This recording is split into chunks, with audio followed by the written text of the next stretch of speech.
안녕하세요 엘림 청년부 여러분, 예랑팀의 예랑 리더입니다. 한 주간 잘 지내셨나요? 오늘은 주일 예배가 있는 주일 아침이네요. 오늘 있을 예배가 너무 기대되는데요. 오늘의 예배가 또 오늘의 큐티가 여러분의 영혼을 깨우고 여러분 인생의 터닝포인트가 되시기를 축복하겠습니다.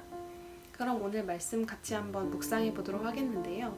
오늘 말씀은 주의 은혜의 해라는 제목으로 누가복음 4장 14절에서 30절까지의 말씀입니다.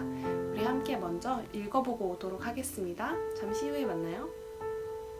다들 읽어보고 오셨나요? 그럼 오늘 말씀을 먼저 요약을 해보도록 하겠습니다. 어제 말씀에서 광야에서 40일 동안 금식을 하시고 마귀에게 고난을 받았던 예수님은 이제 성령의 충만함을 받아서 말씀을 전하기 시작하십니다. 먼저는 갈릴리로 돌아가 여러 회당에서 말씀을 가르치셨고 많은 사람들에게 칭송을 받으십니다. 그 후 고향 나사렛으로 돌아가 늘 하시던 대로 회당에서 말씀을 선포하십니다. 이사야서를 읽으시면서 포로된 자에게 자유를, 눈먼 자에게 보게 함을 전하러 오신 메시아에 대한 메시지를 선포하셨습니다. 그 말씀의 은혜를 받은 회중이 예수님을 쳐다보자 그 일이 이루어졌다, 즉 자신이 바로 그 메시아이다 라고 말씀을 하십니다. 하지만 사람들은 예수님의 은혜로운 설교에 감동을 받은 한편 평범한 목수의 아들임을 다 아는 이웃들이기에 쉽사리 의심을 거두지 못합니다. 이에 예수님께서는 그들의 심중을 다 파악하시고는 이렇게 말씀하십니다. 너희는 아마 의사야 내 병이나 잘 고쳐라 라는 속담을 들이대면서 나를 욕하고 있을 것이다. 하지만 선지자는 역시 고향에서는 환영을 받을 수가 없다. 이스라엘 대신 이방인인 사렙대 과부가 은혜를 입었고 또한 수리아 사람 나아만이 치유를 받았듯이 너희가 말씀을 거절한다면 나도 이방인에게로 가겠다 라고 말씀을 하십니다. 여기까지 들은 사람들은 더 이상 참지 못하고 화를 내며 예수님을 산 낭떠러지에 끌고 가 떨어뜨리려고 합니다. 하지만 예수님은 아직 죽을 때가 되지 않으셨기에 그 자리를 빠져나오십니다. 오늘의 본문을 통해서 묵상한 것은 두 가지가 있는데요. 첫째는 예수님의 사명입니다. 요한에게 세례를 받고 하늘로부터 하나님의 아들임을 인정받았음에도 예수님이 성령을 따라 행하신 곳은 광야였습니다. 그곳에서 사단의 미혹을 받으며 40일을 견디셨습니다. 그곳에서 오직 성령님만 의지하는 법을 익히시고 다시 사람들에게로 나아오셔서 말씀을 전하기 시작하십니다. 복음을 기쁘게 받아들이는 곳도 있었지만 고향에서는 배척을 받으셨습니다. 하지만 예수님은 우리를 사랑하심으로 죄에 포로된 우리에게 자유를 주시기 위해, 눈먼 우리의 눈을 열어주시기 위해 죽음을 무릅쓰고 이 땅에 오셨습니다.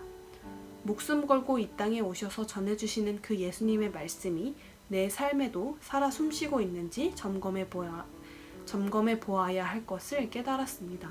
그 언약을 붙들고 오늘을 살아가는 여러분이 되시기를 축복합니다. 두 번째, 고향 사람들의 태도를 보면서 나사렛 사람들은 왜 예수님의 메시지에 화를 냈을까요? 그들은 예수님을 너무 잘 알고 있었습니다. 부모님이 누군지, 직업이 무엇인지, 어떻게 살았고 어떤 성격을 가졌는지도요. 하지만 너무 잘 알고 있던 생각했던 그 교만이 오히려 복음을 들을 수 없도록 방해하는 역할을 하고 있었습니다. 나의 삶에도 이러한 교만이 있는지 돌아보게 됩니다. 말씀을 잘 알고 있다고는 생각하지만 사실은 성령님의 인도함 없이는 단 한 구절도 해석할 수 없는 저의 연약함, 이 어리석은 모습을 회개하게 되었습니다. 때로는 복음이 내 삶에 균열을 낼 수도 있습니다. 내 삶이 불편해질 수도 있습니다. 나의 모든 세계관과 모든 생각이 뒤집힐 때 비로소 참 회개가 일어남을 여러분 다시 한번 기억해 주시기 바랍니다. 그 사실 앞에 겸손히 내 자신을 내려놓고 인정하며 나아가시기를 축복합니다. 그럼 오늘의 말씀을 묵상을 마무리하면서 오늘 얻은 교훈을 정리해 보겠습니다. 첫 번째, 예수님이 선포하신 그 언약이 내 삶에 잘 자리 잡고 있는지 점검하기.